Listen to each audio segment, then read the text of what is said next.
Patricio, un amigo de mucho tiempo. Ya. Agustín, otro amigo de mucho tiempo acá, Vamos a acompañarnos. hemos dado varias batallas aquí en la comuna, ¿ya? Y vamos a seguir. Roberto, vamos Roberto. Roberto, que ya está en tierra derecha ya con toda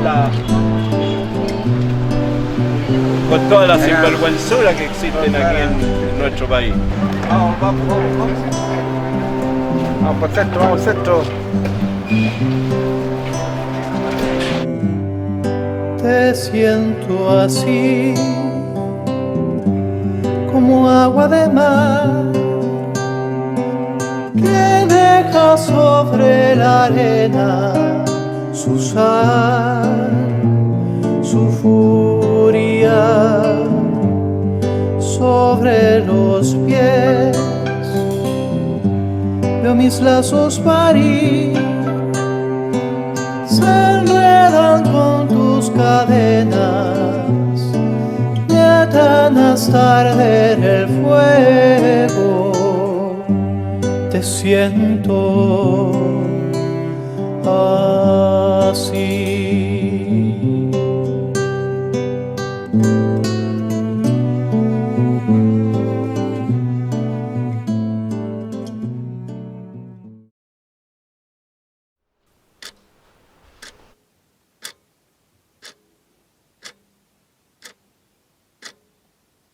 Yo nací en Contulmo, en la novena región, en la montaña. Teniendo más o menos 6 años, ¿ya? Mi madre se enfermó y nos vinimos a Santiago. Nos vinimos a vivir en la avenida Einstein. Mi madre siguió muy enferma. Falleció en enero de 1955. Creo que mi niñez no fue de las más felices. Mi padre, un año después, exactamente un año después, falleció.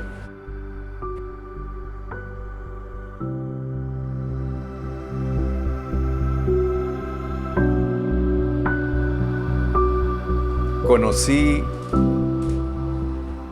lo que es andar descalzo,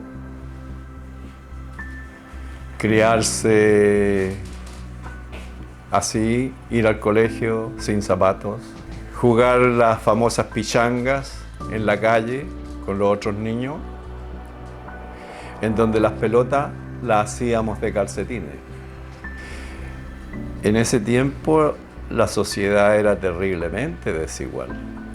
O sea, la miseria era mucho más que ahora. Claro que en esa época la miseria todo el mundo la veía, se palpaba. No como hoy día que está escondida. Entonces de esa manera hoy día se esconde la miseria, pero en ese tiempo no, la miseria está mucho más al descubierto. El que no tenía oportunidades no las tenía y no había crédito, no había nada que se superara. O sea, la gente, qué sé yo, la familia en las poblaciones, ni pensar de comprar 1 litro de aceite, por ejemplo, o 1 kilo de azúcar. No, era un cuartito de esto, un cuartito de esto otro, y así.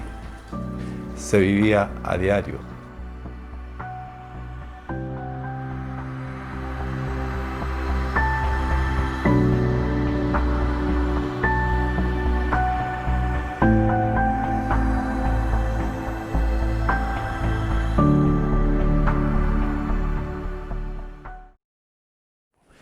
Y bueno, ya mi adolescencia, uno un joven, un adolescente que a esa edad ya era hombre, ¿ya? Ahí en esos tiempos se era adulto a muy temprana edad.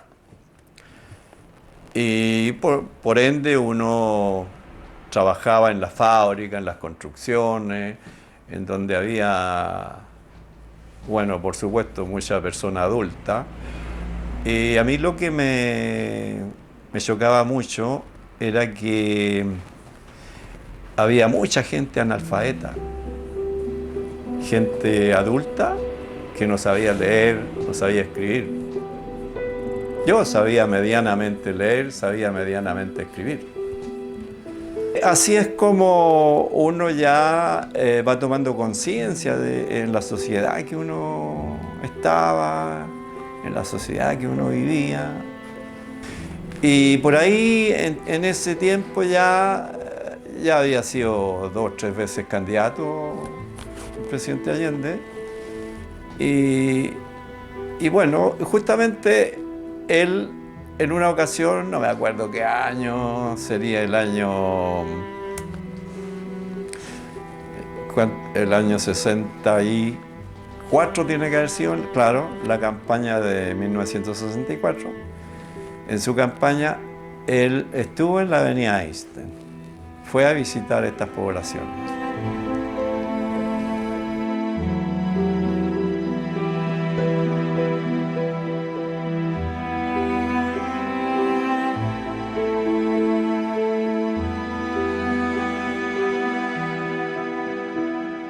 Y bueno, y ahí ya uno empieza a tomar conciencia, a ver, este candidato dice esto, se dice esto de uno, se dice este de otro, y ahí uno ya empieza, digamos, a tomar posiciones ya, y qué sé yo, a tomar su elección por el candidato que uno creía, ya, con su poquita cultura y su poquita educación, que sí, ese candidato sí que estaba con los trabajadores y que se podía esperar algo de esto.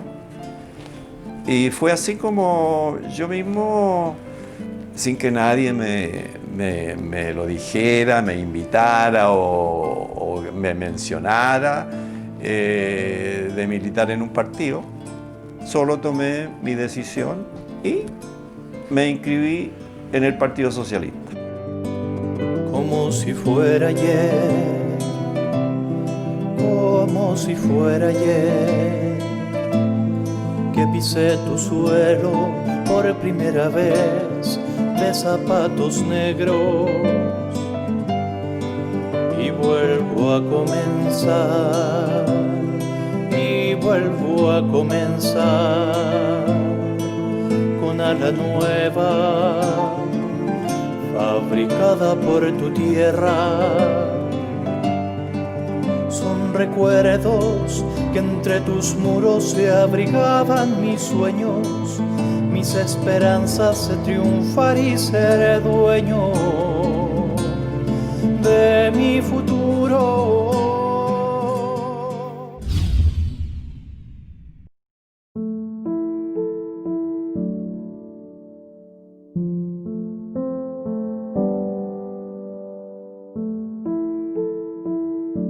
Salvador Allende remonta sus orígenes incluso a las épocas de las luchas de independencia de Chile.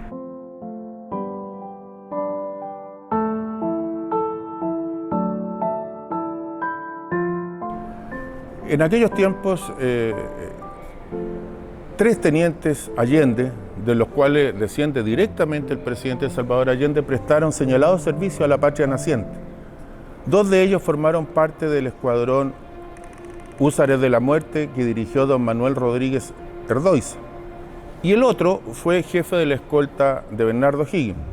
Este último viajaría después a Venezuela y formó parte del Estado Mayor de Simón Bolívar y participó en la batalla más determinante de las luchas en aquella zona, que fue la batalla de Carabobo. Por su participación, dijo Simón Bolívar, esta es una de mis mejores espadas.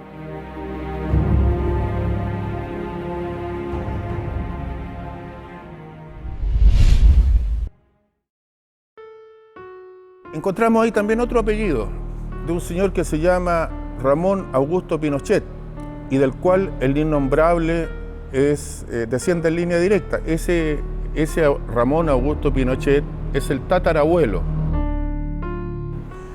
Y tan pronto se desató la lucha independentista, corrió a decirle a los patriotas que él era un independentista convencido, incluso le dieron el grado de coronel de milicias. Tan pronto desembarcaron los españoles, Antonio Pareja en Talcahuano con tropas españolas, le envió mensajes diciéndole que ahora él era un fervoroso partidario del rey don Fernando VII. Esto lo anota José Miguel Carrera en su Diario Militar de la Patria Vieja, que ustedes pueden consultar. Y anota allí, dice: a este miserable traidor lo traje engrillado y lo metí a una cárcel de Santiago. De ese descendía el innombrable.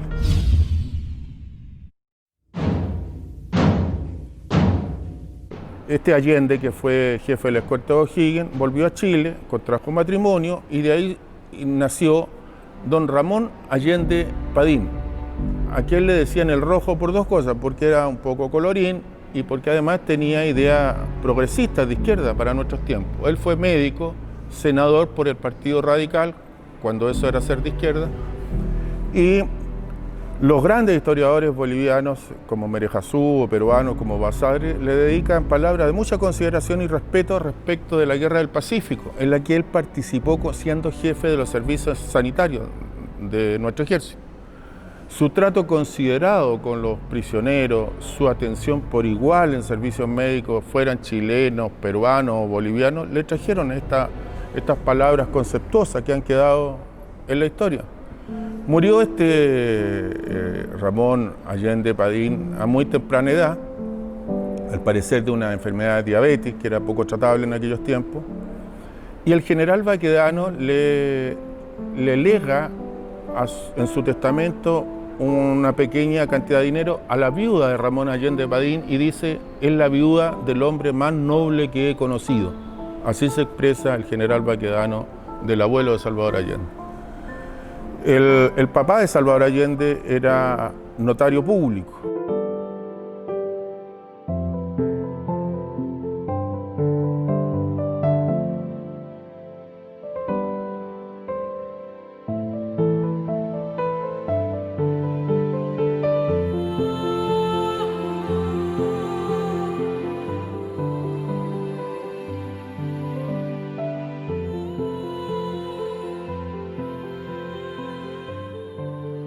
Salvador Allende fue médico, tenían derecho a vivir por las circunstancias de esas profesiones una vida acomodada, holgada, sin problemas. Pero Allende se incorporó muy joven a las luchas estudiantiles a través del Grupo Avance en la universidad, luchando contra la dictadura de Ibáñez.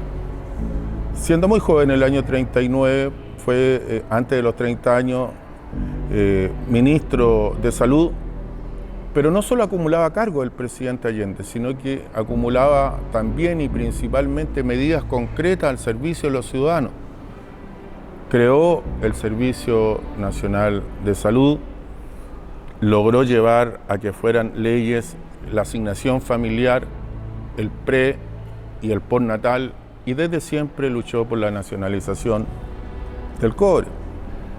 Tuvo una visión internacionalista muy acendrada, y cuando llegaron refugiados aquí, luego del fracaso del asalto al cuartel Moncada,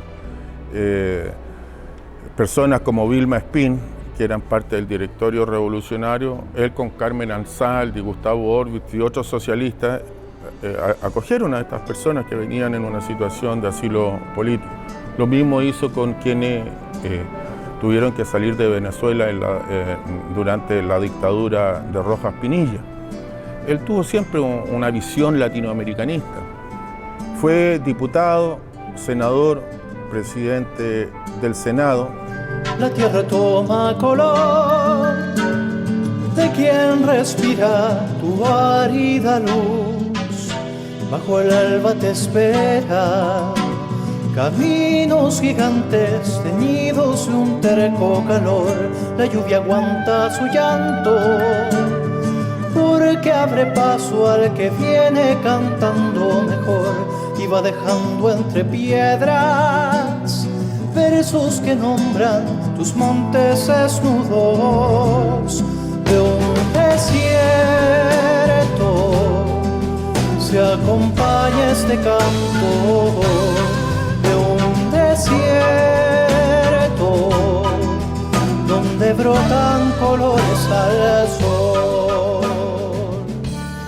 Todas las gentes, no solo los estudiantes, sino que los trabajadores, los obreros, todos se sentían como que algo estaba pasando y algo podía pasar.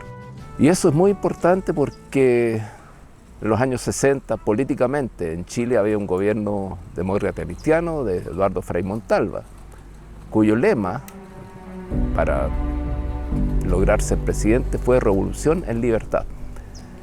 Revolución, ya se hablaba de revolución, y en libertad. Así que todos nos sentíamos como motivados a tratar de ir más allá, tratando de elegir y crear un nuevo movimiento que ya se estaba generando en las universidades, en los sindicatos, en las fábricas, en el campo, en todos lados. Y estas agrupaciones fueron súper importantes porque había una gran masa social que en el fondo llevó a la victoria del compañero Salvador Allende.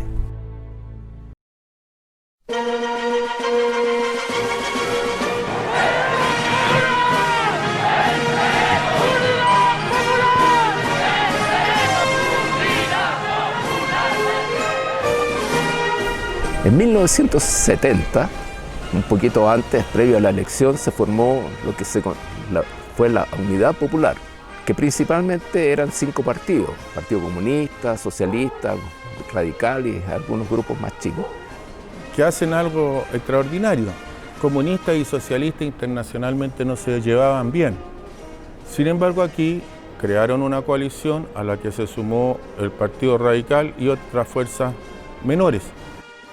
Previo, digamos, a la elección de Allende como candidato, hubo incluso una primaria, por así decirlo, donde habían distintas personas, entre ellos Pablo Neruda, que fue como un precandidato del Partido Comunista a la presidencia.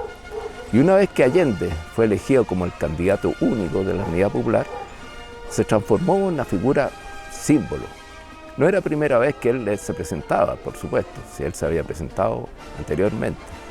Luego ganamos las elecciones con el presidente Allende. Para ese momento, en el 70, yo que venía recién empezando a tener edad adulta, porque adulto ya era a temprana edad, como lo decía, la alegría era tan grande que uno no caía, ¿ya? No caía en su, no sé, en creer que eso era posible, de tener un presidente que de acuerdo a lo que yo me informaba, sabía de él, que iba a ser verdaderamente un presidente que iba a ayudar a la gente humilde, a la gente más postergada. En realidad, para nosotros, los militantes jóvenes en ese tiempo, era una esperanza, pero así grandiosa.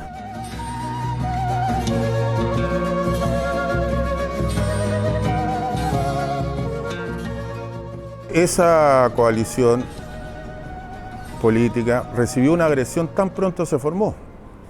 El imperio norteamericano, a través de la Central de Inteligencia Americana, CIA, hizo todo lo posible porque eso no se llevara adelante.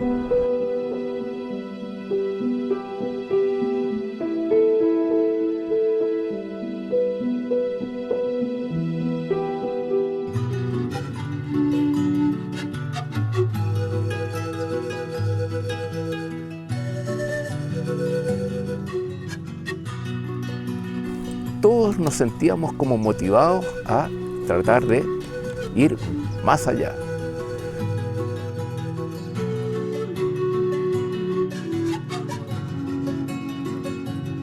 Y crearon un nuevo movimiento que ya se estaba generando en las universidades, en los sindicatos, en las fábricas, en el campo, en todos lados. Y estas agrupaciones fueron súper importantes porque había una gran masa social que en el fondo llevó a la victoria del compañero Salvador Allende en 1970. Eso fue muy importante, particularmente en el asunto de la música. Yo creo que la música acompañó toda la campaña de Allende.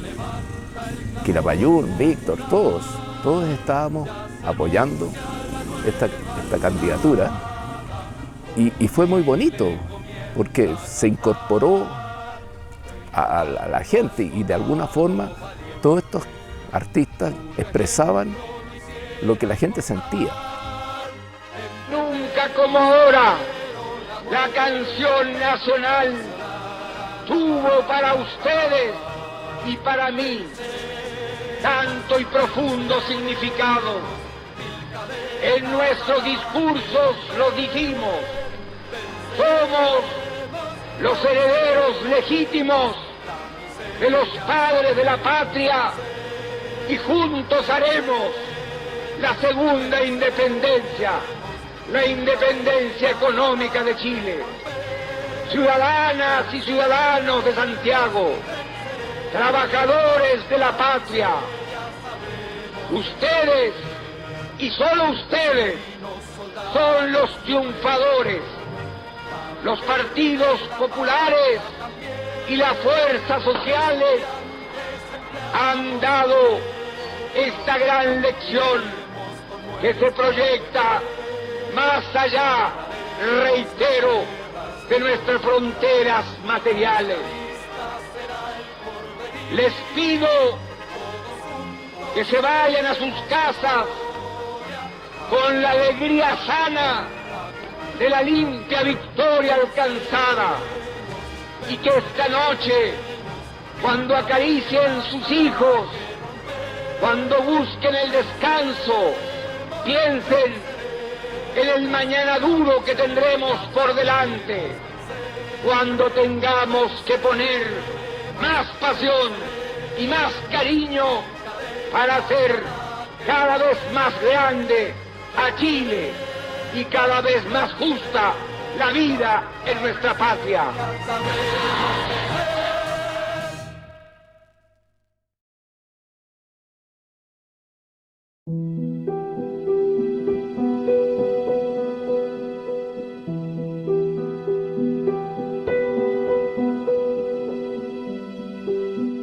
El grupo de amigos personales de Salvador Allende fue un grupo que se formó a partir de una necesidad. Intentaron matar a Allende durante la campaña presidencial. Ahí existieron planes que fueron detectados oportunamente. Y frente a eso, inicialmente un grupo pequeñito, 4 o 5 personas que venían del movimiento de izquierda revolucionaria, hicieron una suerte de escolta. Cuando ya el presidente Salvador Allende triunfó, esa escolta se hizo más grande, más nutrida, dotada de mejores elementos, porque era evidente que los sectores reaccionarios del imperio norteamericano iban a tratar de matar a Salvador Allende. La historia enseña que los grupos ultrarreaccionarios no ceden el poder y luchan por retenerlo. Seguramente tratarán en Chile de impedir nuestro acceso, pero no lo van a conseguir. ¿Qué caminos van a usar? ¿Qué métodos van a emplear? Depende de su irresponsabilidad o el grado de desesperación en que hayan caído. Pero la mayoría del pueblo de Chile sabe perfectamente bien que nuestros propósitos es servir a Chile y a su pueblo. Para ellos era, pero un tremendo problema de este presidente, que un presidente socialista. Ese gobierno era muy peligroso para Estados Unidos y el establishment mundial, porque que un gobierno de izquierda llegara a tal condición producto de elecciones era cosa extraña. Un presidente que se decía incluso marxista, ¿ya? Y entonces para Estados Unidos era mucho peor que lo que había sucedido en Cuba o lo que estaba sucediendo en Cuba. Inmediatamente los sectores reaccionarios de este país operaron y montaron un complot para impedir que Allende asumiera, para posibilitar un golpe de Estado. Inmediatamente que él triunfa en las elecciones, Estados Unidos, por medio de su embajador y su encargado militar que había acá en Chile, Nixon, Kissinger, le ordenan interceder ante el comandante en jefe entonces de las Fuerzas Armadas, el general René Schneider, que le pida que impida que el presidente Allende asuma como presidente. Y él dice que no, jamás él iba a hacer semejante cosa, al contrario, él iba a hacer todo para que la Constitución se cumpliera. Los norteamericanos proporcionaron armas, dinero y orientación. Resultó muerto el general René Schneider Cherot. Es decir, que el primer militar que cae bajo balas por razones políticas en Chile es el general René Schneider, y las balas las dispara la derecha y los norteamericanos. Envían armas por valija diplomática y dinero a un grupo que forman acá, que habían gente de las Fuerzas Armadas y algunos civiles, para que secuestren al general Schneider. Si lo secuestraban, eso le iba a dar lugar a que era la izquierda que lo secuestraba, ¿ya? O sea, la gente, nosotros, los partidarios del presidente Allende. Y de esa manera, entonces, el resto de las Fuerzas Armadas iba a reaccionar. Entonces iba a parar el proceso que se estaba llevando a cabo, que asumiera como presidente el presidente Salvador Allende. Pero resulta que le salió el tiro por la culata. El general Schneider opone resistencia cuando lo tratan de secuestrar, y él hace uso de su arma que andaba trayendo, y bueno, y terminan, así como él termina disparando, también le disparan y lo terminan hiriendo mortalmente.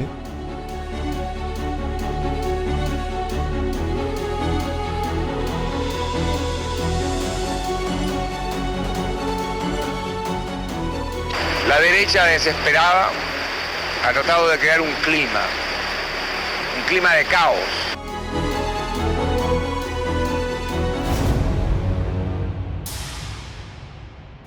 Ahí, como decía, le salió el tiro por la culata, porque eso reafirmó más que el presidente Allende tenía que asumir. Entonces, visto eso, la gente que estaba en ese momento alrededor de él, la gente más cercana, entre ellos Beatriz Allende, la hija, la Tati, la compañera, pero de una grandeza increíble, y el Coco Paredes y otras personas cercanas deciden que si no se hacía algo de crear un círculo de gente de mucha confianza alrededor del presidente, el presidente se iba a morir en los primeros días de su gobierno. Si el GAP no hubiera existido, Allende habría sido sacado a empujones y de manera humillante, como lo habían hecho los militares argentinos en 1966 contra el doctor Ilian en Buenos Aires. Eso era lo que querían. Y ahí nace la idea de crear un grupo de civiles, militantes, alrededor de él. Bueno, el Partido Socialista no tenía mucha gente preparada en armas, ¿ya? Que supiera todo este manejo de una organización paramilitar. Y ahí estaba el MIR, que sí, ellos hacían acciones armadas, en fin. Y bueno, y se llega a un acuerdo con ellos, que ellos ya asumieran eso. Y fue así como sucedió, pero el MIR estaba contra la política del presidente Allende, ¿ya? Decían que era un socialdemócrata, que esto, mucho desorden, hacían cosas que no eran dignas de un grupo de personas que ande protegiendo al presidente. Y bueno, y fue así como el Partido Socialista decidió tomar ellos en mano esto. Pero la razón por qué se creó este grupo alrededor del presidente fue explícitamente esto, ¿ya? El asesinato del general René Snyder por no aceptar de impedir que el presidente Allende asumiera como presidente.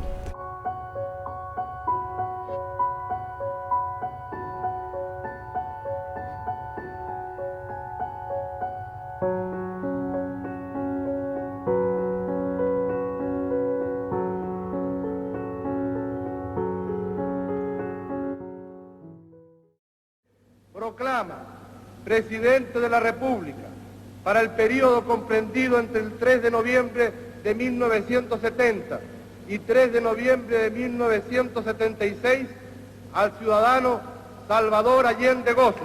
Se levanta la sesión.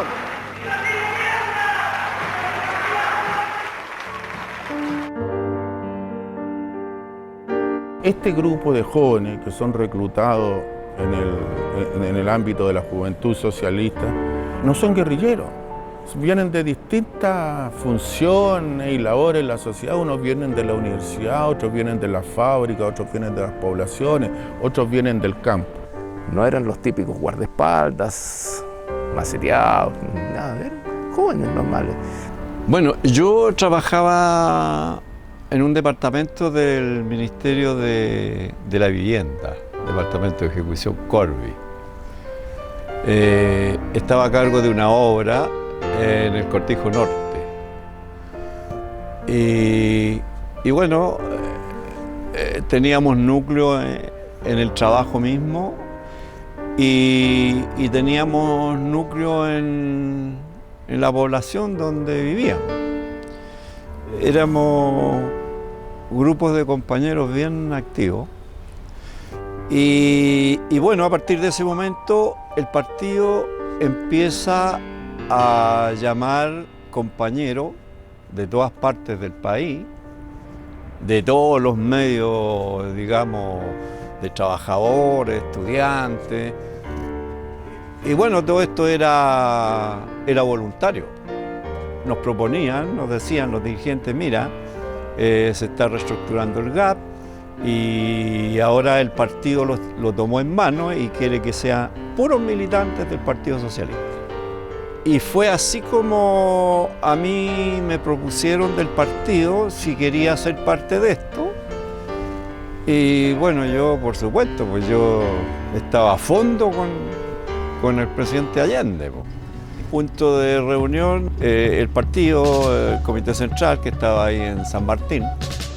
Y desde ahí nos llevaban a Cañaveral, un lugar que está camino a Farellones. Bueno, ahí estaba la escuela donde se hacían, digamos, una preparación básica.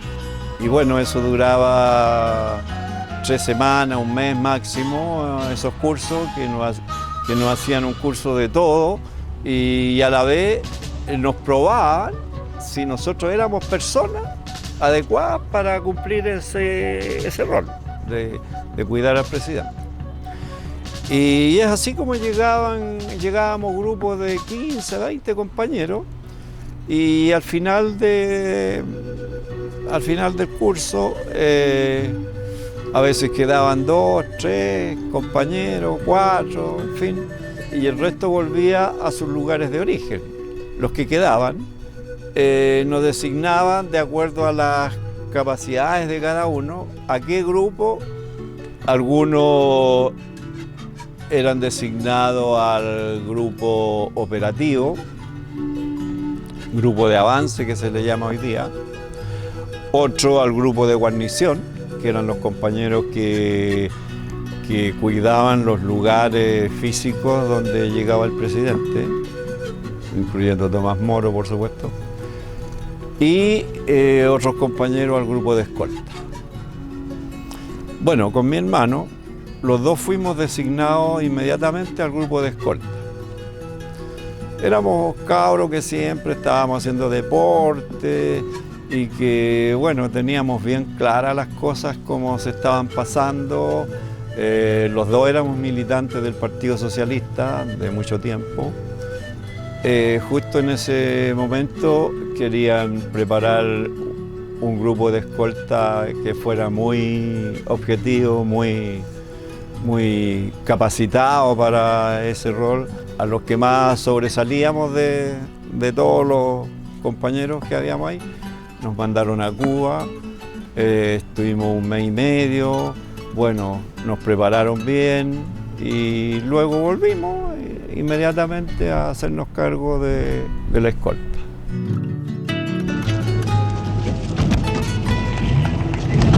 Éramos los únicos compañeros de todo el dispositivo de seguridad, así era el nombre, dispositivo de seguridad, y solamente los compañeros de escolta estábamos cerca del presidente, tanto que en la noche cuando él estaba descansando en su dormitorio, uno de nosotros estaba en la puerta de su dormitorio. O sea, estábamos las 24 horas cuidando.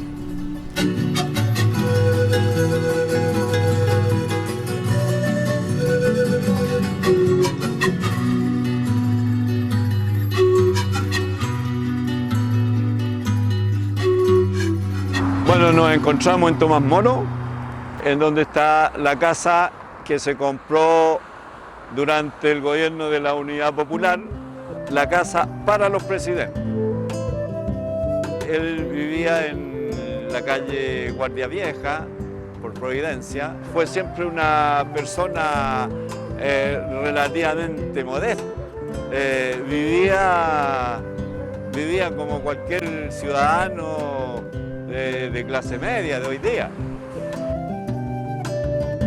Y Allende tenía, yo creo, no sé, bueno, en mi opinión, como una visión y una cosa que cuando hablaba, los discursos de Allende podían durar, no sé, 45 minutos, 1 hora, pero uno estaba así, escuchándolo, atento siempre. Bueno, era una cosa extraordinaria el don de la palabra que él tenía, porque hablaba y la gente quedaba fascinada, no es que te aburriera o no sé. Hablaba súper bien, yo me acuerdo de escucharlo, bueno, la Alameda o la Moneda, en cualquier parte, pues, y era fantástico, fantástico como él, como orador.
Consideración de aquellos que tienen trabajos ocasionales.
Y lo bonito, bueno, tú te acordarás también, que Allende llegó con un programa. Pues. Así es, las 40 medidas. Las 40 medidas.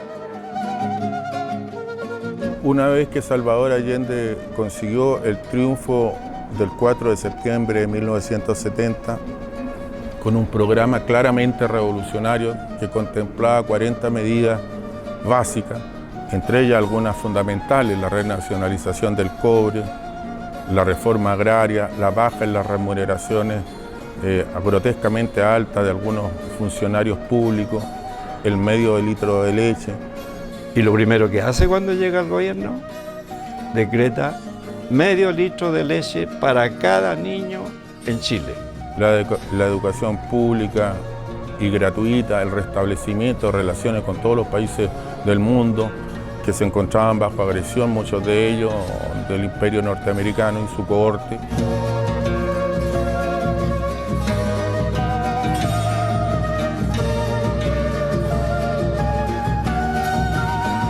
Yo creo que el mundo estaba mirando Chile por el proceso extraordinario, único en el mundo, que se estaba llevando a cabo acá. El gobierno no solamente era esperanza para nosotros los militantes, sino que para el pueblo en general, la participación de los pobladores en la autoconstrucción de calidad. Y gratis, por el momento. O sea, más bien, digamos, ellos aportaban el trabajo, por lo tanto, no era gratis, sino que era, el trabajo de ellos tenía la importancia, ¿no es cierto?, que iba a ser entregada a su familia. Ahora, todo eso, ¿no es cierto?, con lo de la leche, el medio litro de leche, que muchos, especialmente de la gente inconsciente o de oposición en esa época, con esa leche rayaba las canchas de fútbol. ¿Ah? No te digo todo, pero se vio eso también para la mamá. Fue una cosa, la participación de la mujer en ese momento fue grandiosa. ¿Ah? No solamente en el momento del golpe, sino que anteriormente con su participación en las juntas de vecinos, en las JAP, en todo eso que permitía organizar la alimentación popular. Bueno, él está empeñado a que se formaran muchos profesionales en Chile, en las universidades, por eso abrió las puertas a los jóvenes que quisieran estudiar y darle todas las facilidades del mundo, ¿ya? Apenas él llega al gobierno, él exige que a los trabajadores se les empiecen a pagar sueldos de verdad, no esos sueldos miserables, ¿ya? Que algunos por ahí, si se les permitía hacer, encantados, habrían seguido pagándole a los trabajadores con ficha. El gobierno de la Unidad Popular también tenía una mirada de futuro en varias direcciones, en el ámbito de la computación, como se ha señalado, se construyó un automóvil, el Yagán. Que iba a ser un auto popular, ¿ya? En la que tuvieran posibilidades de tenerlo todas aquellas familias, en fin, que quisieran tenerlo. Se fabricaron televisores de marca nacional. Era impensable, como decía, antes del 70, que un trabajador tuviera un televisor. Bueno, y por allá por los años 72, ya un trabajador con un mes de sueldo podía comprarse un televisor. Había un gran sentido de la necesidad de un desarrollo tecnológico y científico nacional.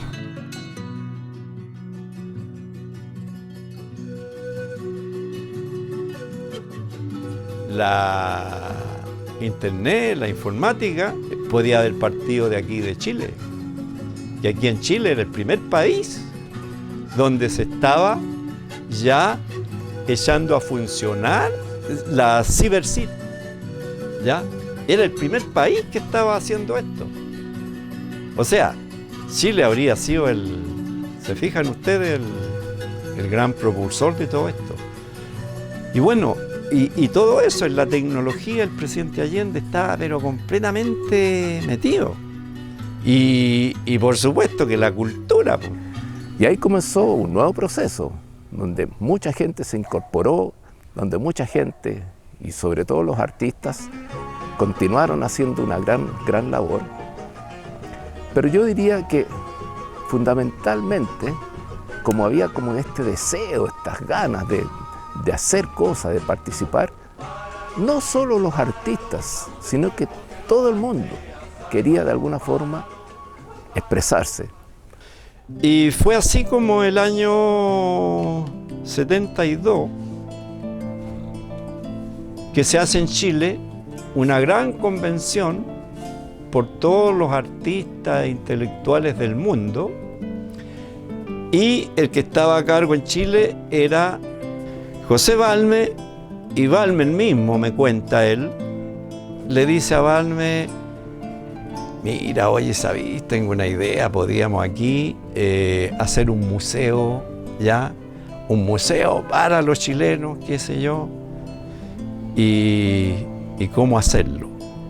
Entonces Balme le dice: ya, pues le dice, vamos a hablar con el presidente. Y fuimos por Morandé 80, ahí estaban ustedes, los compañeros del GAP, le dijimos que queríamos hablar con el presidente, ¿sí? Listo, nos hicieron entrar. Y la Vallita inmediatamente va a conversarle esto al presidente, que en ese momento no tenía a nadie en su despacho. Y dice que el presidente se paró y fue él a abrirles la puerta y a recibirlo. Y los hizo pasar. Y bueno, pero en ese momento no se demoraron más de 10 minutos en estar de acuerdo con crear el Museo de la Solidaridad, ¿ya? Y le da, le da la responsabilidad a José Balmes. Y yo me acuerdo perfectamente, y lo digo y lo afirmo hasta el día de hoy, nunca en Chile se ha hecho mayor actividad cultural que durante los años de la Unidad Popular. ¿Y por qué? Yo diría que porque la gente tenía ganas de participar, la gente tenía ganas de expresarse, porque la gente estaba feliz, porque la gente tenía una utopía, porque había un proceso que era nuevo en el mundo, llegar al socialismo por las vías democráticas. Era único, era tan único que todo el mundo estaba pendiente de lo que pasaba en Chile. Y vuelvo a comenzar, y vuelvo a comenzar con ala nueva, fabricada por tu tierra. Eso, más la renacionalización del cobre, más la reforma agraria, le ganó la odiosidad de fuerzas muy poderosas y que actúan sin límites éticos. Entonces hacían que hubiera desabastecimiento, ¿no? ¿Ya? Y que la población no podía abastecerse con alimentos normalmente. ¿Por qué? Porque fondeaban la mercadería, ¿no es cierto? Y después la vendían de a poco al doble o al triple. Mercado negro, claro. Claro, el mercado negro. Todas las agresiones que se desataron sobre el gobierno de Dr. Allende están reconocidas por los norteamericanos. Fue tan criminal lo que se hizo a partir del 11 de septiembre del 73 que esto escandalizó incluso a la opinión pública norteamericana y le exigió a su gobierno, entonces dirigido por personas que habían participado directamente en instigar el golpe en Chile, que aclararan qué participación tenía. Y de eso surge el año 1975 un informe senatorial que adquiere el nombre del senador que lo presidió, el informe Church. Ahí se reconoce la intervención norteamericana desde el año 64, cuando decían que los comunistas se comían las guaguas, que los niños iban a llegar a Rusia, de que los tanques soviéticos iban a estar frente a la moneda. Toda esa intervención que costó millones de dólares, que el año 64 metieron más de 250 agentes directos, el año 70 hicieron la operación Ruina, la conspiración de Schneider, el desabastecimiento que lo agrandaban sus periódicos, pero que lo instigaban y lo producían sus agentes. No nos olvidemos que botaban la leche a los ríos, no nos olvidemos que sacaban camionadas de mercadería y las botaban o las llevaban a Argentina. No nos olvidemos que los camioneros recibían 5 veces la remuneración que podían ganar trabajando estando parados. Hay un centro de camioneros en Leida. La CIA generó toda esa situación caótica y a pesar de eso, Allende nunca tuvo un preso político, nunca hubo un medio de prensa cerrado por razones de opinión política, no hay un torturado, no hay un detenido desaparecido, no hay un ejecutado político.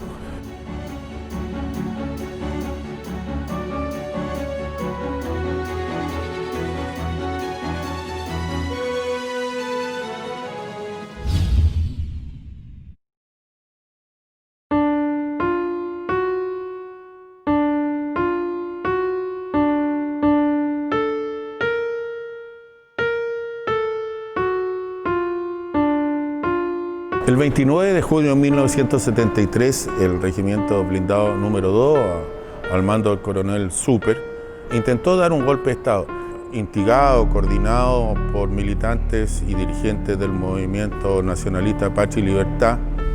Ese día, nuestros jefes no dejaron salir al presidente de Tomás Moro, porque el presidente quería ir al tiro, a enfrentar a esos golpistas. Y en ese momento el GAP estaba en condiciones de haber puesto fuera de combate a los 5 o 6 tanques más tropas que estaban operando sobre la moneda y el Ministerio de Defensa. El presidente Allende dio instrucciones para que eso no se produjera. Y como nosotros ya lo conocíamos bastante, que era una persona con unos inmensos cojones. Seguramente que él iba a ir a enfrentar personalmente a esos oficiales, en fin, que se permitían eso. Y en esa no iba a faltar el mercenario o loquito que a lo mejor lo iban a acribillar a balazos. Pues entonces nuestros jefes no le permitieron salir. 2 veces intentó salir y no se le dejó. Él se las arregló para llamar al helicóptero. El helicóptero llegó a Tomás Moro y nuestros jefes nos mandaron a algunos compañeros a decirle al piloto que se retirara, que ya no se necesitaba. Bueno, cosa que se hizo fue y el piloto se fue. En un momento no hubo más posibilidades de que el presidente no se subiera a los autos y saliéramos a La Moneda, y así que tuvo que hacerse. Y en ese momento uno de los jefes nuestros, Aníbal, nos junta ahí en la rotonda, a la salida de la puerta de la casa, nos explica la situación y dice, por lo tanto, tenemos que irnos. Y para esto necesitamos un auto con 4 voluntarios que van a tener que abrirle paso a la escolta ante cualquier amenaza o quedarse a cubrir la retirada de la escolta.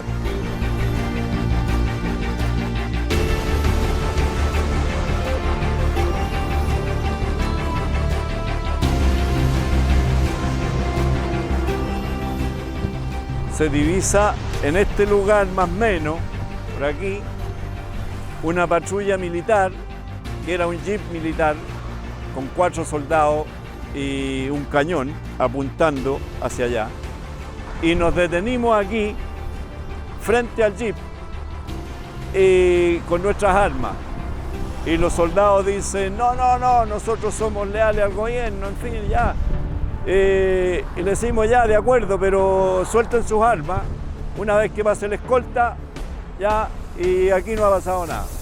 Bueno, y los soldados lo hicieron, soltaron su arma, pasa la escolta, y bueno, nosotros inmediatamente retomamos nuestra ruta.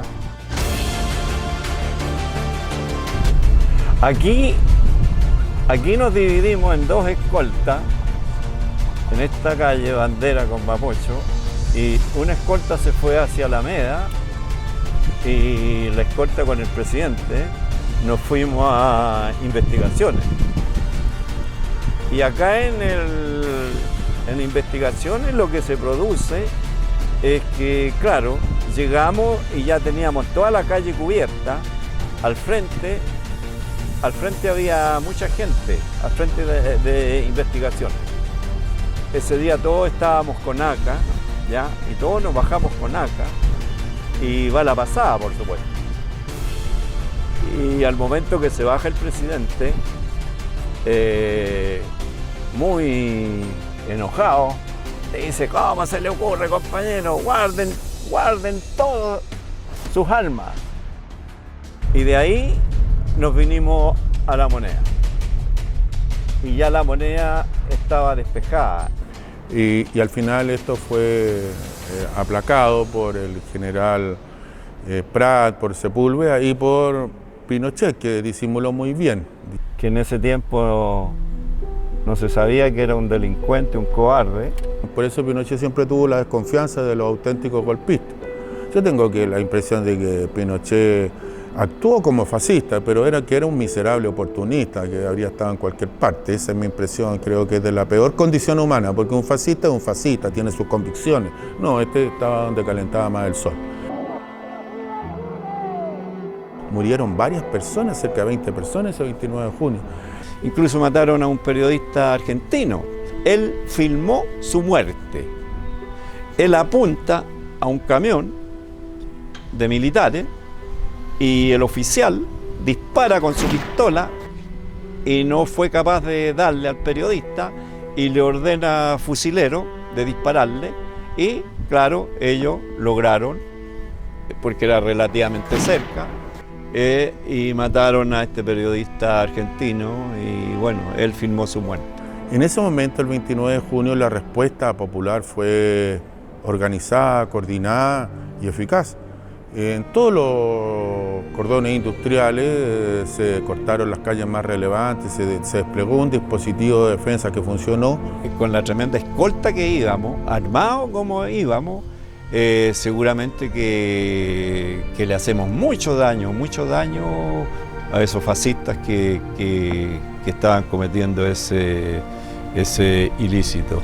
Porque un tanque en la ciudad no se desempeña muy bien, en cambio nosotros tomábamos un RPG-7 escondido ahí en una esquina y se terminó el tanque y todas las armas que llevábamos, quizás fue mejor que no llegáramos y no tuviéramos que habernos enfrentado con ellos. Pero ese 29 de junio desnudó el plan dispositivo de Allende y como el pueblo pidió muchas cosas, entre otras cosas que se cerrara el Congreso y que se hicieran cosas, nos habían intentado agredir y el gobierno popular optó por mantener la institucionalidad, quizás con más elementos respecto a la composición interior del ejército y quedamos en una situación psicológicamente como a la defensiva. Y eso disminuyó la capacidad combativa del pueblo y disminuyó la capacidad de responder a otro golpe. Quizá era el momento de pasar a la ofensiva.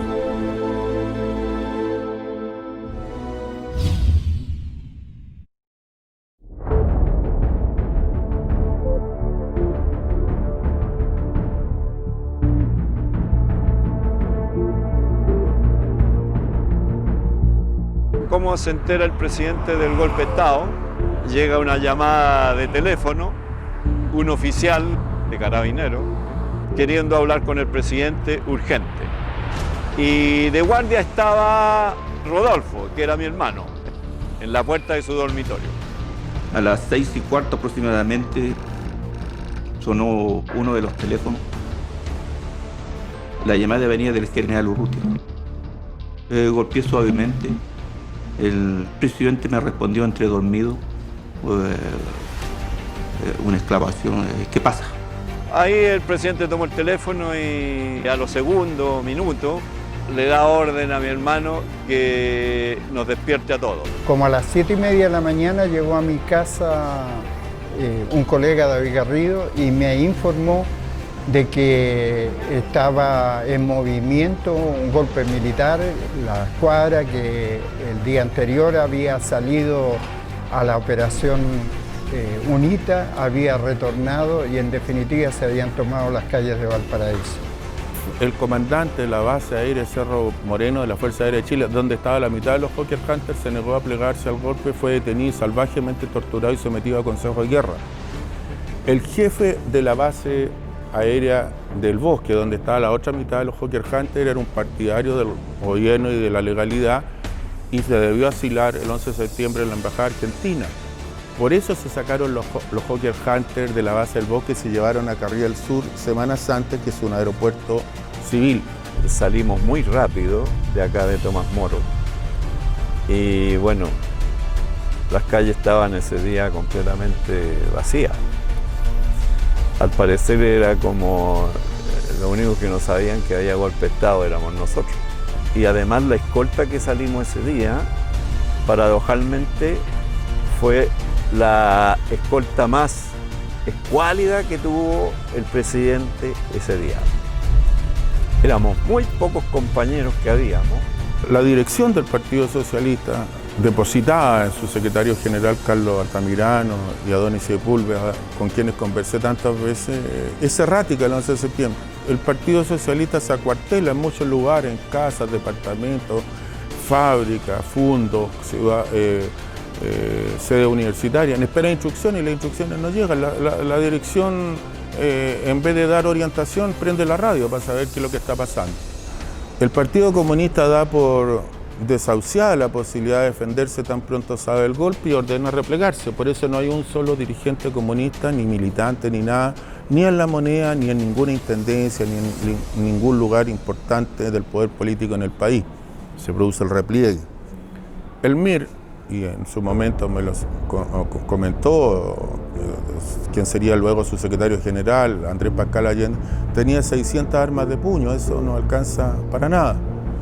Incluso tuvimos que recurrir incluso un poquito por la fuerza, echar a los autos, completar los autos con compañeros que eran de guarnición, que no tenían, digamos, la preparación que tenía la gente de escolta. Pero hasta ese momento aparecía la Carabineros y la Guardia Palacio defendiendo La Moneda.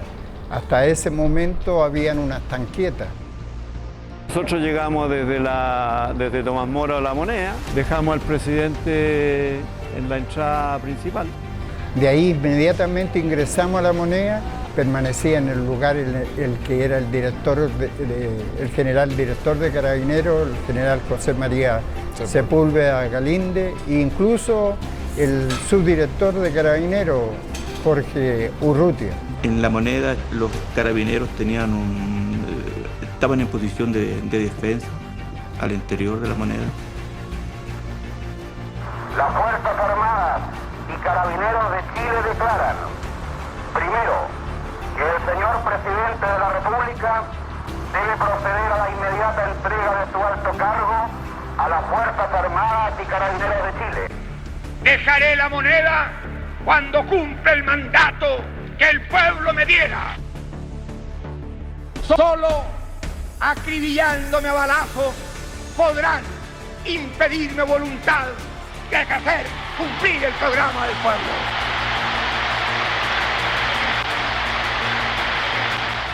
Había un plan de defensa. En La Moneda, la gente que contábamos con armas para defendernos, no éramos más de 20 de la Guardia Personal, más efectivos de la Policía Civil, que también permanecieron con nosotros, y también el presidente Allende, que al mismo tiempo hacía parte como un soldado más. Nos distribuimos en distintos lugares, se inició la planificación de defensa de La Moneda, no contemplando a la Guardia Palacio porque se había retirado, pero ahora fue curioso, la Guardia Palacio se retiró pero dejó emplazadas sus armas, los fusiles SIC con sus bípodes, trípodes que existían y quedaron las tiras con munición. La misión nuestra era mantener a raya los soldados que trataran de entrar por el lado de Alameda. Esa era nuestra misión. Nosotros ocupábamos el Ministerio de Obras Públicas y ya habían radios conectadas con organizaciones desde Tomás Moro, de la central de radio, que se le avisaba inmediatamente a esas organizaciones. Y acá todos los edificios del entorno de La Moneda estaban acordados con diferentes organizaciones, diferentes partidos, que ellos cubrían eso tal y tal edificio.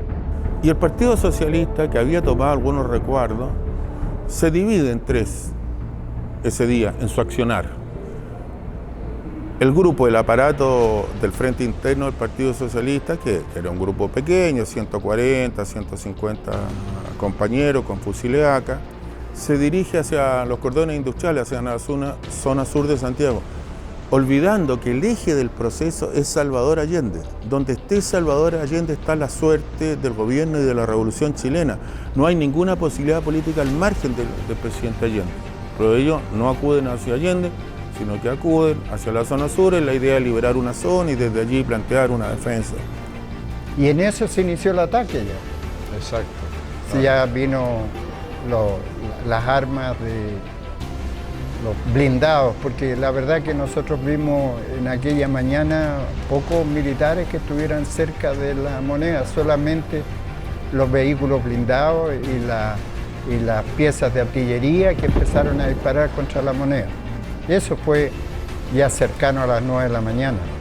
Y cuando se inició el ataque, uno de los principales objetivos era defender la puerta de la calle Moneda y la puerta de Morandé 80, obviamente, considerando de que afuera había un importante grupo de miembros de la seguridad que estaban en los vehículos ante la posibilidad o variable de tener que evacuar el lugar. Eso es algo que teníamos que ir viendo en la medida que fueron ocurriendo los hechos. Allende está en La Moneda, entonces hay que estar listo para actuar sobre él. No vale sacar la perra, sacar la moneda. Cada recién de parlamentar. Petición incondicional, no de parlamentar. Petición protección incondicional y se le toma preso ofreciéndole nada más que respetar la vida, digamos. La vida y integridad física y enseguida se le va a pasar pausa más. Un informe. O sea que se mantiene el ofrecimiento de sacarlo del país. Se mantiene el ofrecimiento de sacarlo del país. Pero la vez se cae viejo cuando vaya a volar. Conforme. Teníamos AKs, cada uno tenía un AK, teníamos las pistolas Browning, teníamos un lanzacohete, un RPG-7 y una .30. Y quien mejor hizo el trabajo ahí fue la .30, porque un arma de calibre ya pesadito, ¿ya? Que rompe blindaje hasta de 10 milímetros. Esa fue el arma que más nos sirvió. Ahora, la resistencia fue proporcional a los acontecimientos, porque tal cual como explico, lo que se veían eran vehículos blindados, tanques y piezas de artillería. O sea, los soldados, por lo menos en la mañana, no aparecieron, no estaban parapetados a larga distancia, en el Hotel Carrera, en las inmediaciones, y desde allí disparaban, igual que de la Alameda, también desde allí disparaban hacia la Moneda. Bueno, la defensa del Palacio Presidencial desde el interior era muy compleja por la estructura de las ventanas. Se disparaba como podía. La gran defensa de la Moneda vino desde el Ministerio de Obras Públicas por un grupo de muchachos que no eran militares profesionales. Empezaron a llegar muchos soldados desde allá, infantería, y nosotros no queríamos disparar porque alcanzábamos ligeramente a darnos cuenta que la mayoría eran soldados, eran conscriptos, ¿ya? Entonces, ¿cómo dispararle a conscriptos que seguramente eran obligados a hacer lo que le estaban ordenando? Pero después ya quisieron salir de acá, atravesar la Alameda, y ahí nosotros ya empezamos a disparar a los soldados.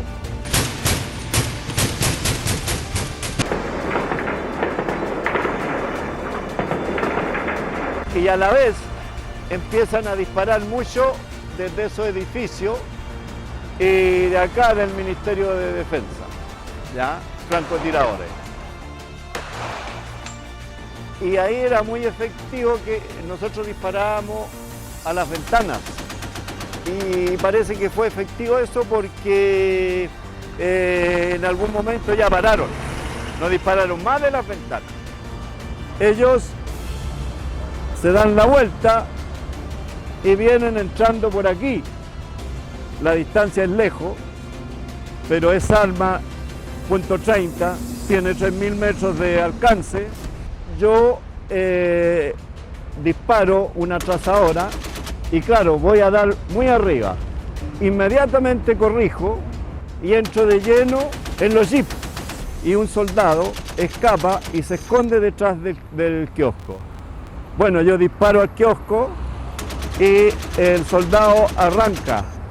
Y se sumó a ese momento tan difícil el tema de que empezaron a lanzar desde el exterior bombas lacrimógenas. Una verdadera lluvia de bombas lacrimógenas hacia el interior de la Moneda.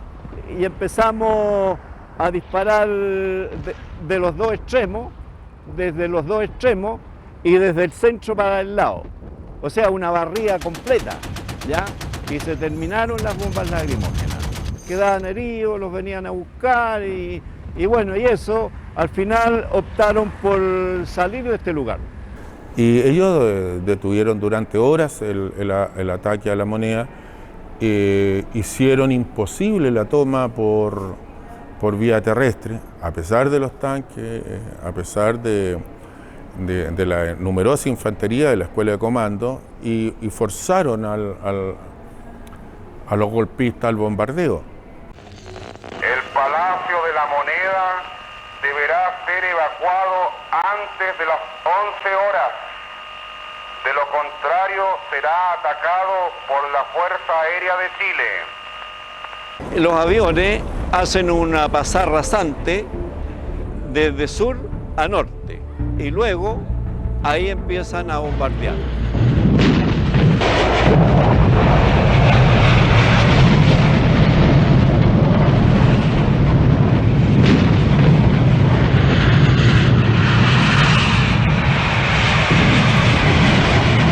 El bombardeo aéreo logró destrozar las cañerías del agua.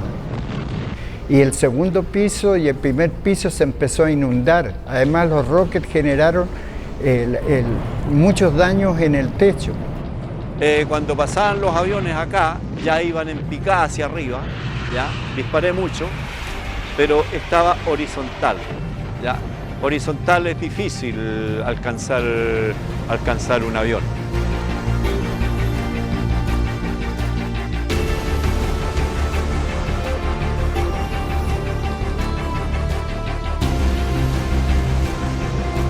Era terrible escuchar las explosiones de los cristales, las bombas, el polvo, el fuego.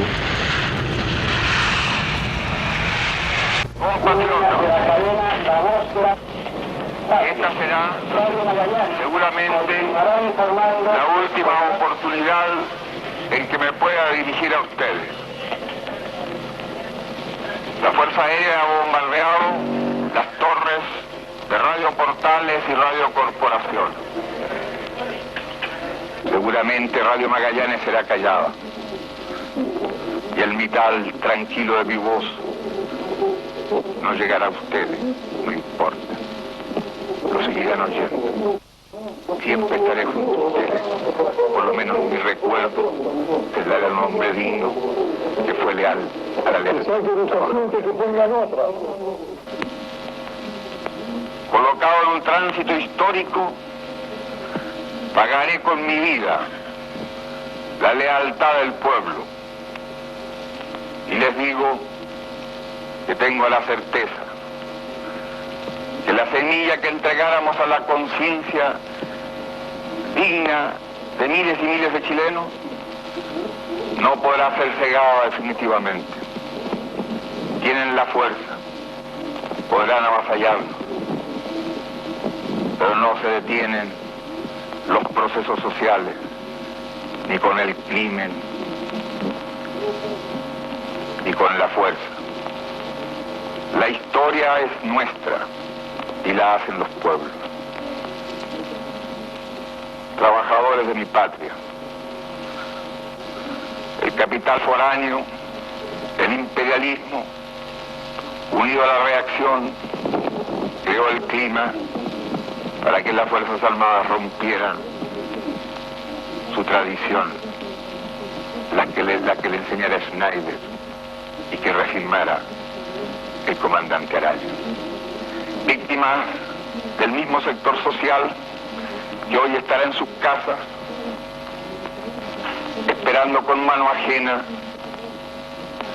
reconquistar el poder para seguir defendiendo sus granjerías y sus privilegios.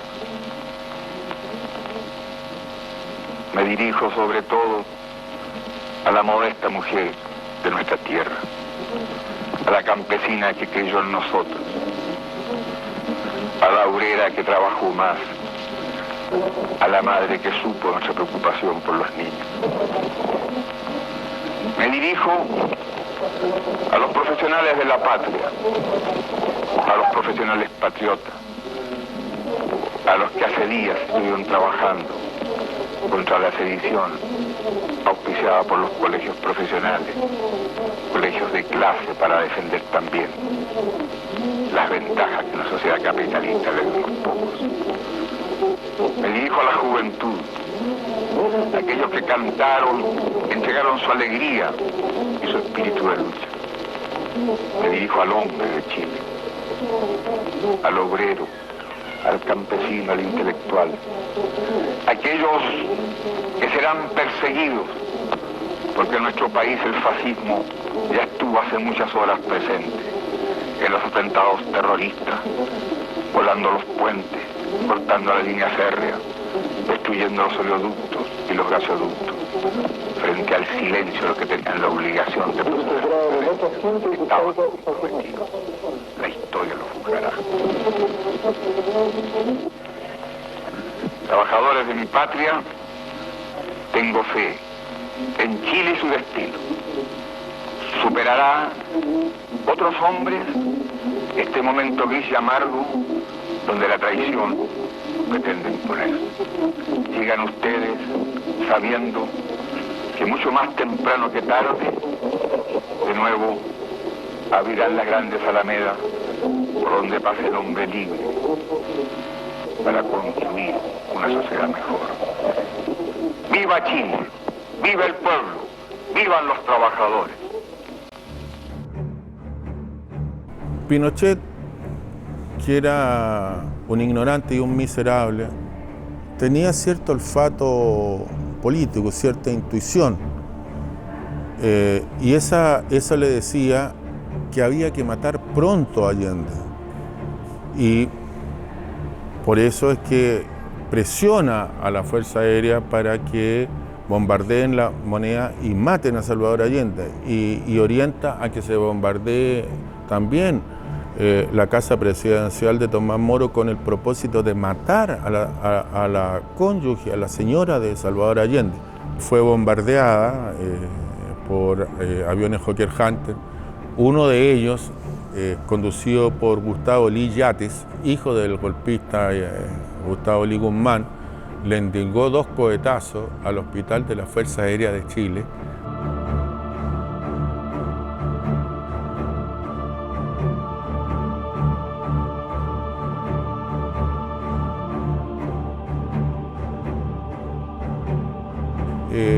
Con unas ametralladoras lo ahuyentaron a los helicópteros del ejército ahí, y no pudieron tomarse sino simplemente hasta que sus defensores abandonaron eso, y ahí la derecha mostró la hilacha. Era un barrio acomodado, Tomás Moro, y sin embargo sus vecinos entraron y saquearon la propiedad, se robaron todo lo que es posible robar. Así actúa la oligarquía. Aquí por todos cambios. ¿Sabe General Lee? General Lee Albono. ¿Por qué no le comunica por favor a mi General Lee, de parte del General Pinochet, por favor, el ataque aéreo sobre los techos del Ministerio de Obras Públicas del Banco del Estado, si lo puede hacer lo antes posible? Así se despliega el afán homicida, pero esto tiene una explicación, y es que si el golpe de Estado se prolongaba, se podía deshacer. Chile tiene una geografía muy especial, bastaba con que una provincia no se plegara al golpe y el país quedaba partido en 2 o en 3, y la lucha podía prolongarse y se podía desestructurar el ejército. Ese peligro lo intuía Pinochet, por eso actuó con esa hazaña homicida. Estimo yo, es una apreciación personal después de tantos años, que el presidente ordenó que la gente se rindiera única y exclusivamente porque el destino era morir quemado. Él dice, bueno, ya un momento que todos se quemaban ahí, que ya no era imposible estar, y bueno, y le ordena a los compañeros que hagan toda una fila, ya, y empiecen a salir. El presidente se aproximó hacia la escalera de Morandé. Dijo, aquí en esta casa de los presidentes de Chile hemos resistido heroicamente y dignamente a una junta fascista. Y presumió de que iban a aceptar la rendición y que se le iba a dar el tratamiento de prisioneros como correspondía, no que iban a ser asesinados en forma posterior. Teníamos la certeza que el presidente no se entregaba, porque él se rendía, era Chile que se rendía. Inmediatamente que el doctor ordena que se proceda a retirarse, a entregarse con las instrucciones que llegaron desde afuera, que con las manos a la nuca, a 1 metro de distancia y sin armas de fuego, en ese mismo instante el presidente fue despidiéndose de cada uno de nosotros, los que estamos al final de la fila. Y con un gesto mirándolo a los ojos, nos dio la mano y nos dijo gracias compañero, se fue despidiendo así de todo y en eso rápidamente entró al salón Toesca. Acto seguido, yo escuché personalmente la frase de que dijo el doctor que Salvador Allende no se rinde y gritó después mierda. Hubo un colega mío que dijo que había manifestado milicos de mierda, pero yo no escuché eso. De la misma forma, con el ingreso de él al lugar, se producen, según mi estimación en ese momento, más de un disparo. Inmediatamente después entra el doctor Guijón. Según su estimación, él dice que entra en el momento mismo que el doctor se está disparando. Según la estimación de nosotros los detectives, él entra inmediatamente después de los disparos. Ingresa Enrique Huerta en forma posterior, dice, y sale diciendo el doctor se mató, entra Arturo Girón, dice Arturo, el presidente se mató, mis colegas David Garrido, el negro Basaure, entraron, lo vieron y dijeron el doctor se suicidó. En ningún momento Salvador Allende propició un enfrentamiento armado en Chile, hizo todo lo posible por evitarlo. Si en un momento final Allende hubiera llamado a las masas a la calle, podrían haber salido miles de compañeros a las calles. Desarmados como estaban, esa habría sido una masacre de marca mayor. Él quiso concentrar sobre sí, de la misma manera que José Manuel Balmaceda, los odios de la oligarquía y el imperialismo. Quiso decirle, mire, matándome a mí, sáciense. Ya ahí tiene el odio de ustedes bastante para estar saciado. Y quiso evitarle mayores sufrimientos a su pueblo. Vemos salir a los compañeros por la puerta de Morandé 80. Llegamos a la calle Morandé, a la puerta, nos tendieron en el suelo, en distintos lugares estuvimos tendidos en el suelo, con la mano en la nuca, nos recibieron a culatazo. Estábamos tendidos en el suelo y de repente aparece un tanque. Amenazando que si no parábamos de disparar, ellos iban a pasar el tanque por encima de los compañeros.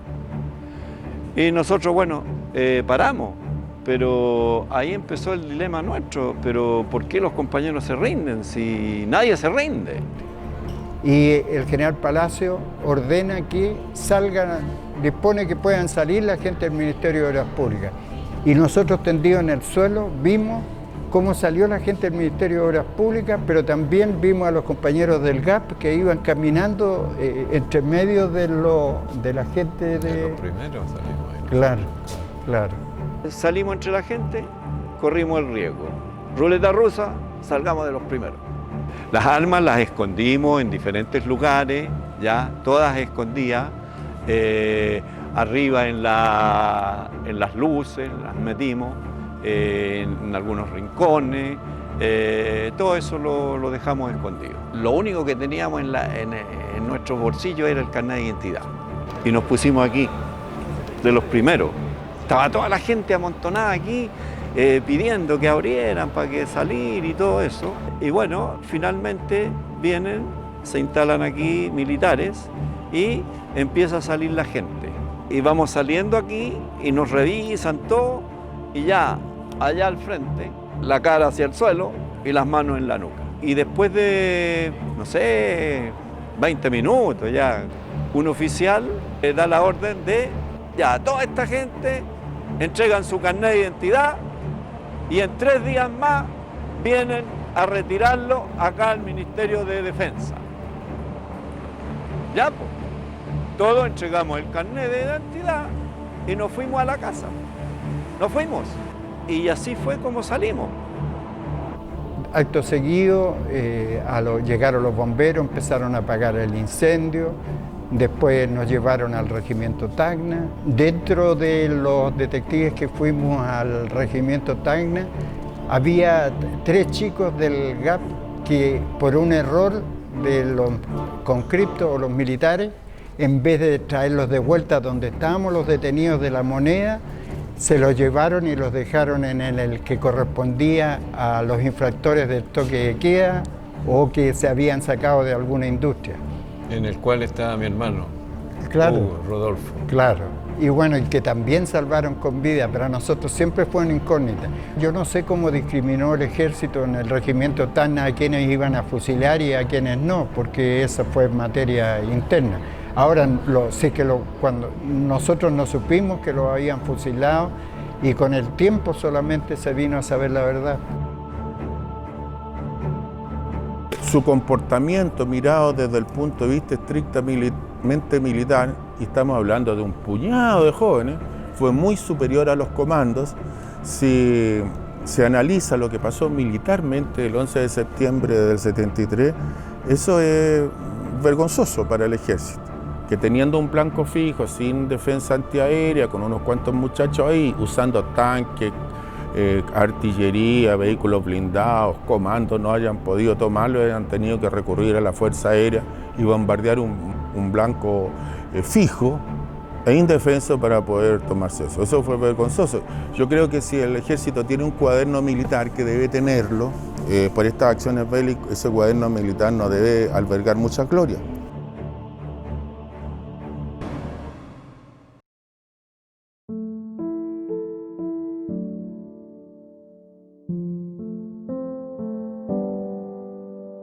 Y bueno, y me vine a mi casa, caminando desde La Moneda, luego llegando acá a donde yo vivía, había un grupo de compañeros, estaba también el encargado de organización de la seccional Recoleta, el compañero Sarricueta.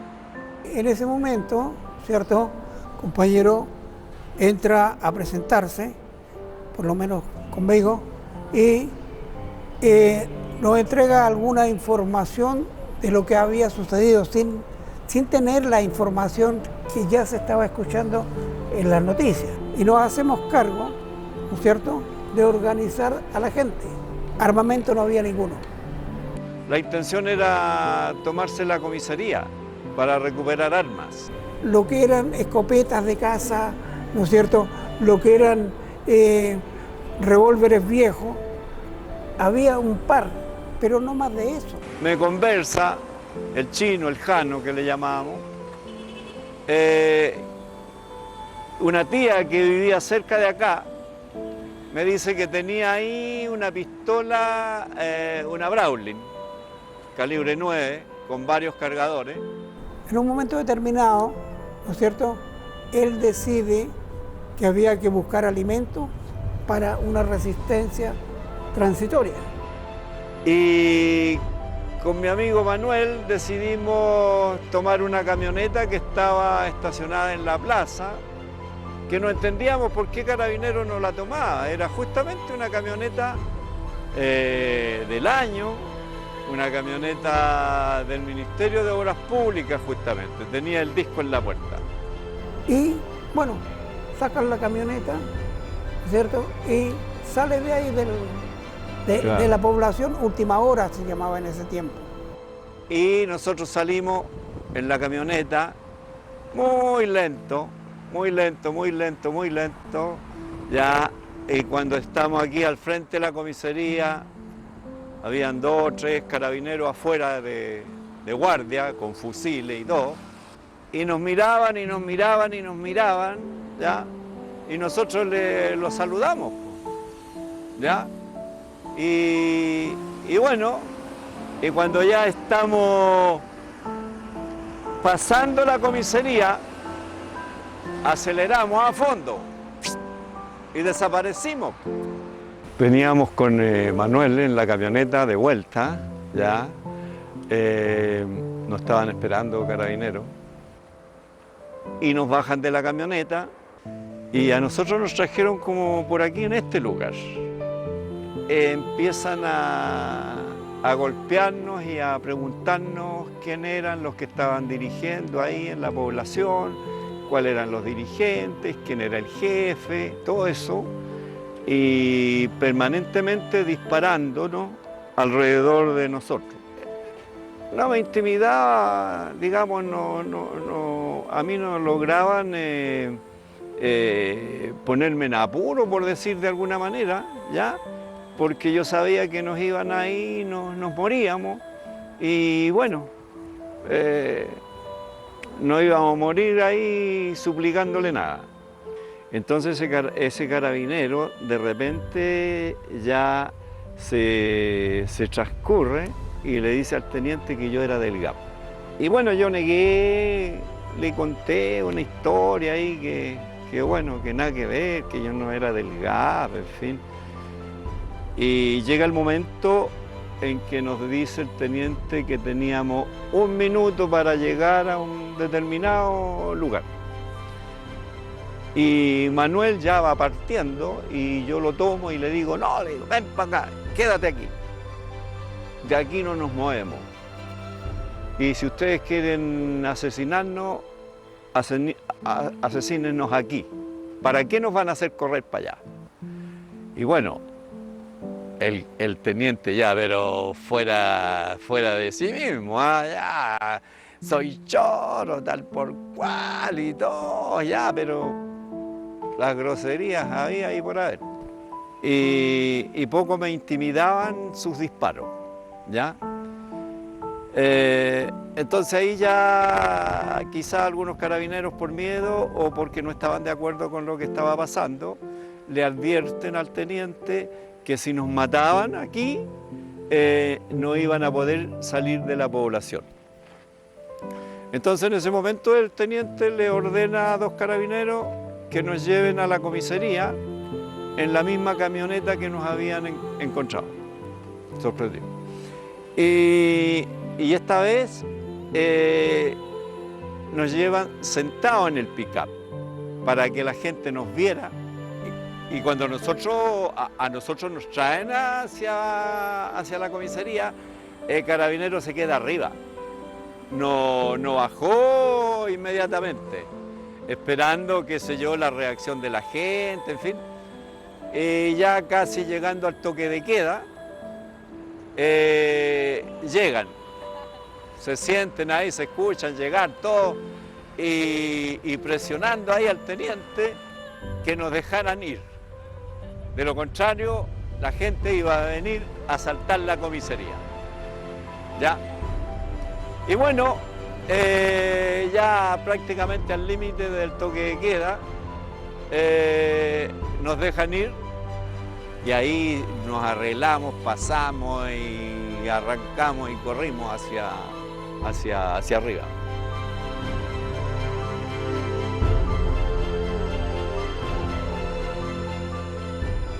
Bueno, este es el memorial que hay acá de las personas que asesinaron aquí durante la dictadura, el cual podíamos haber estado de los primeros ahí con mi amigo Manuel, ya, pero el destino quiso otra cosa.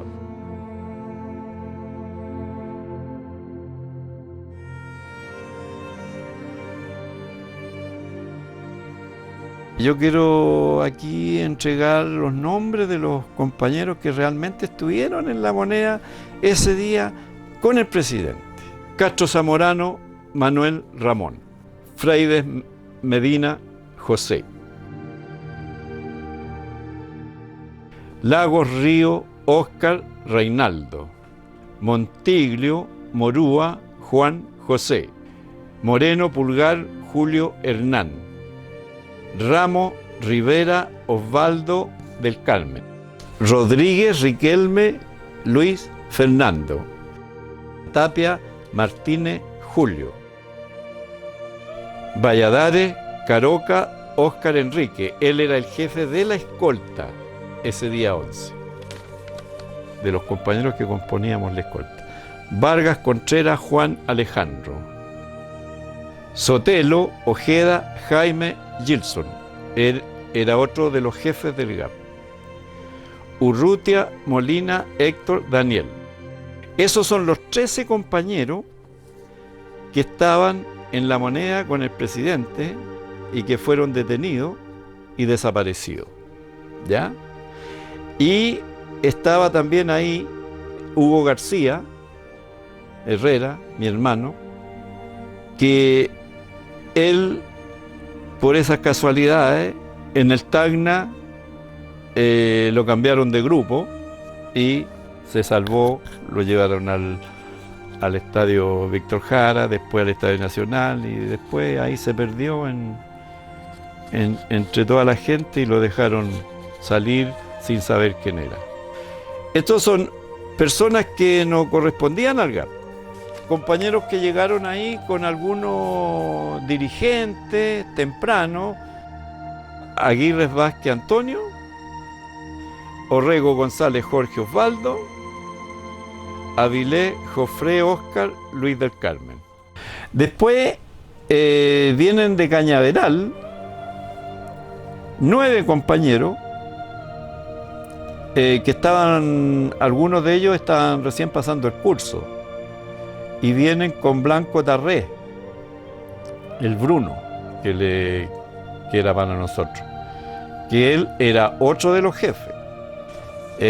Acá tenemos entonces de los que fueron detenidos en la Intendencia a Blanco Tarré Domingo, Garcés Portigliati, Pedro Juan, Jorgera Leighton González Mario, Ramírez Barría William Osvaldo, Carreño Calderón José Belisario, Cruz Zavala Carlos Alfonso, Gamboa Pizarro Luis Alfredo, Marambio Araya Óscar Osvaldo, Montero Salazar Edmundo Enrique.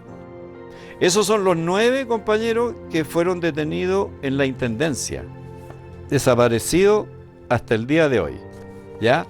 Y entre ellos venía Roper Contreras Enrique Andrés, que era el hijo de la Payita.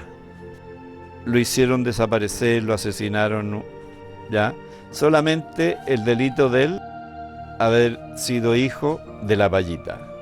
O sea, así de cobarde actuaban los heroicos soldados de Chile.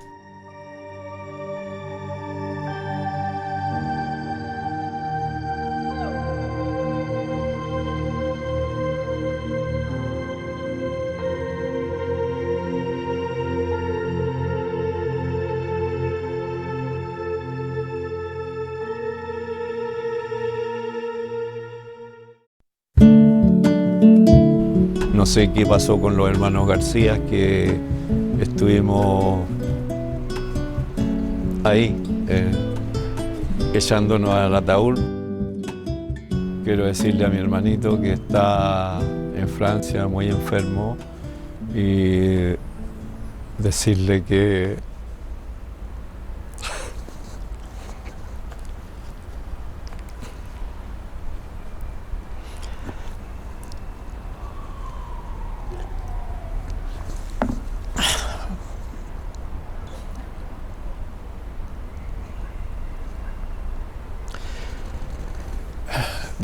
lo quiero mucho, que lo recuerdo mucho y que espero que ahora él ya no va a ser más un héroe olvidado de una historia negada, de una historia olvidada, que no la quieren contar,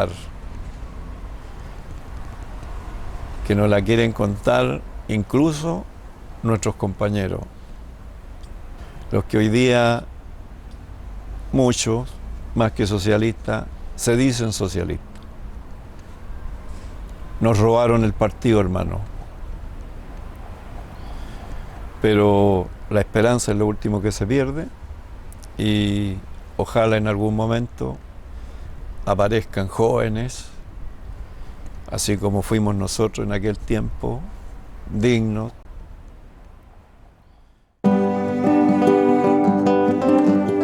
Algunos quedamos y yo he tratado de haber tenido esa oportunidad y he tratado de no desperdiciarla. He tratado de recordar a mis compañeros y a usted doctor. Y así como usted nos llamaba compañero. Nunca lo he olvidado y nunca lo olvidaré, presidente. Lejos del cáncer del ayer, lejos del fuego, lejos del mar que estremece, se irá forjando la verdad. Se irá cantando que la vida es para glorias. Se hará camino para siembra, se hará una almohada para sueños. Se hará un jardín, se hará raíz. Se hará en la noche la luz, dejaremos huellas sin perder el rumbo entre los rincones de tu hogar. Crecerá este canto como enredadera, como sangre y furia de un volcán.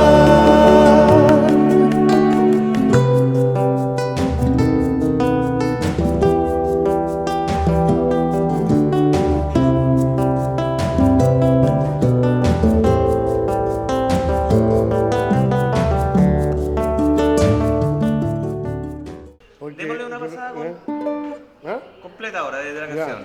¿Ya?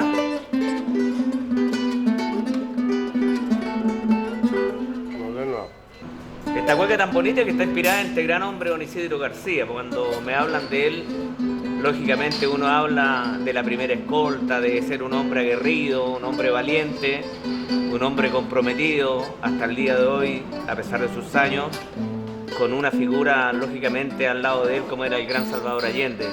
Me imagino que inspirarse en este caballero, en esta persona, es un honor, un orgullo, es maravilloso poder plasmar en una cueca, que es lo que a mí me gusta hacer, la historia en breves palabras de un hombre que dio mucho por su vida también y por su patria.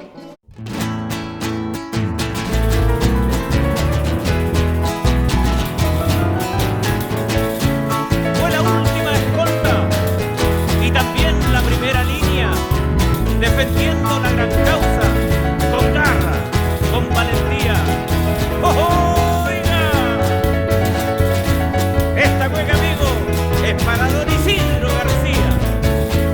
Allá va fue la última escolta, caramba, fue de la primera línea. Caramba, fue de la primera línea. Allá va defendiendo la gran causa, caramba, con garra y con valentía.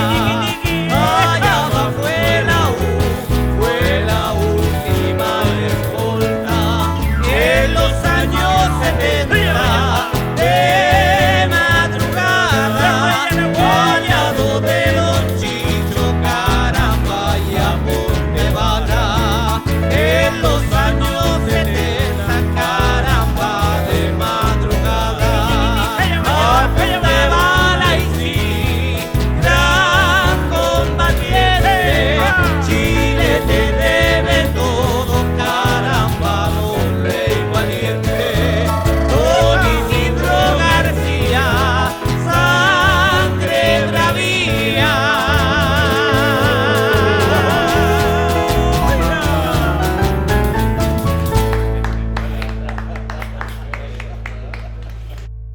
Un honor, Don Isidro, una hueca con usted, con cariño, con el alma. Gracias a usted, gracias a usted.